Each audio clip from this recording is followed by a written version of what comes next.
ഈ രേഖകൾ മുഴുവൻ എന്നെക്കൊണ്ട് പൈസ ചിലവാക്കിച്ച് ഇതാ മൊത്തത്തിൽ എനിക്ക് 70,000 രൂപയോളം അങ്ങനെ പല വിധത്തിൽ. പിന്നെ എൻ്റെ മറ്റ് ചിലവുകളും എൻ്റെ മറ്റ് ജോലികൾ, ഇവിടെ ജോലിക്കാരെ കിട്ടാൻ ഭയങ്കര പാടായതുകൊണ്ട് സ്വന്തം ജോലികൾ ചെയ്യാണ് അത്രയും. അതായത് ഞാൻ തുടങ്ങിയത് 6/11 ഇങ്ങനെ ലെറ്റർ മാനേജർ തരുന്നത്.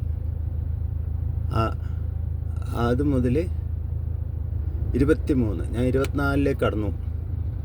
ഒരു വർഷമായി നടത്തപ്പോൾ ഞാൻ പറഞ്ഞത് ശരിയല്ല, ഒരു വർഷം അവരെ നടത്തിച്ച് ആളുകൾ തന്നെ അവസാനം പ്രാന്തെന്ന് വിളിക്കാൻ തുടങ്ങി പൈസ ഇല്ലാണ്ടായപ്പോൾ. അപ്പോൾ അത്തരത്തിലൊക്കെ ഇത്രയും ബന്ധങ്ങളുള്ള എന്നോട് ഇത് ചെയ്ത ബാങ്ക് അങ്ങനെ എന്നപ്പോലും എനിക്ക് അവരോട് ദേഷ്യമൊന്നുമില്ല. ഈ ഭരണകൂടത്തിൻ്റെ പ്രശ്നമായിരിക്കും. ഈ പൈസയൊക്കെ വക്കീലിന് കൊടുത്തൊക്കെ എൻ്റെ കയ്യിൽ നിന്നാണ്. അപ്പോൾ രേഖകൾ എല്ലാം മൊത്തം ഈ കാണുന്ന രേഖകളെല്ലാം എന്നെ കൊണ്ട് ഉണ്ടാക്കിച്ചാണ് ഈ ബാങ്കുകാർ.